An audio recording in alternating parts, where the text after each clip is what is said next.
สบายดีเนาะเดี๋ยวสีมาลินเพลง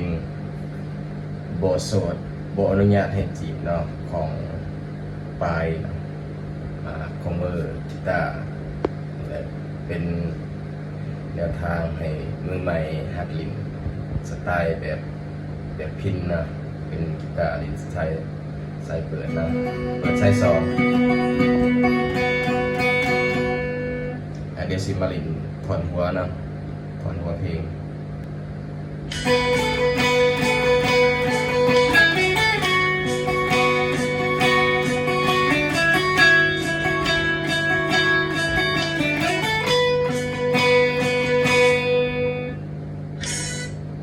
ประมาณนี้เนาะเดี๋ยวสิมาลินจะใส่เบิ่งเนาะ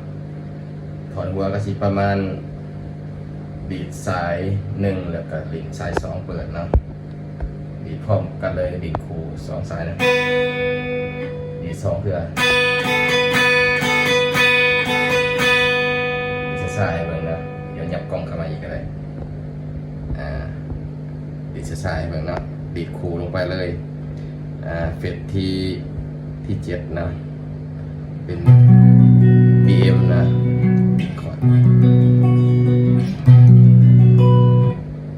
ดีเมเนตเลยนะ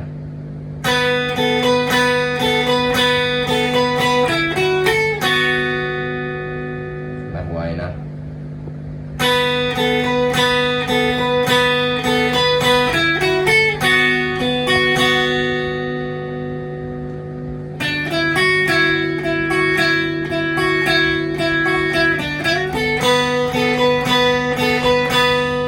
ประมาณนี้นะ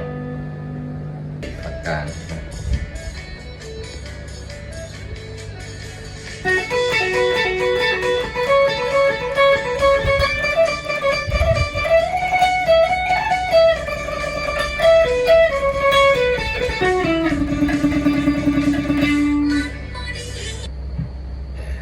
สิประมาณนี้นะ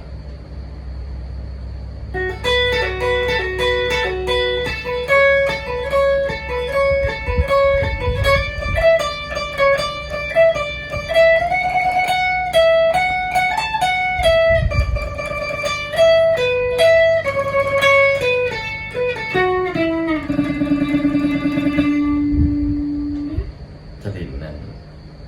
อัดสายไปเลยนะ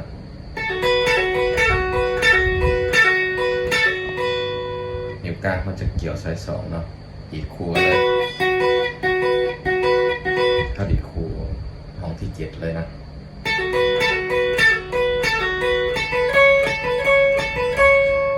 ประมาณนะตัวนี้ก็ดีดคูไปเลยนะเรียกเป็นควอเท่านี้สลับไปเลย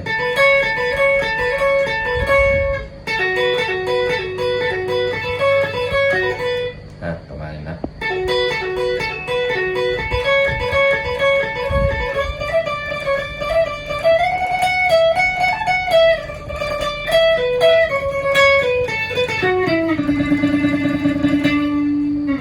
ใส่อีกบาทหนึ่งเนาะ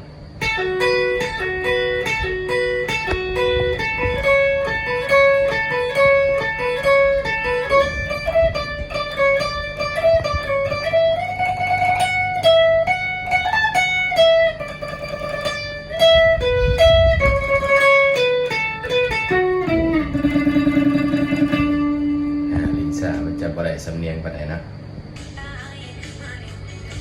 เดี๋ยวก็ลินถอนท้ายเนาะถ่ายเพลงถอนท้ายผมก็อยากคนไหน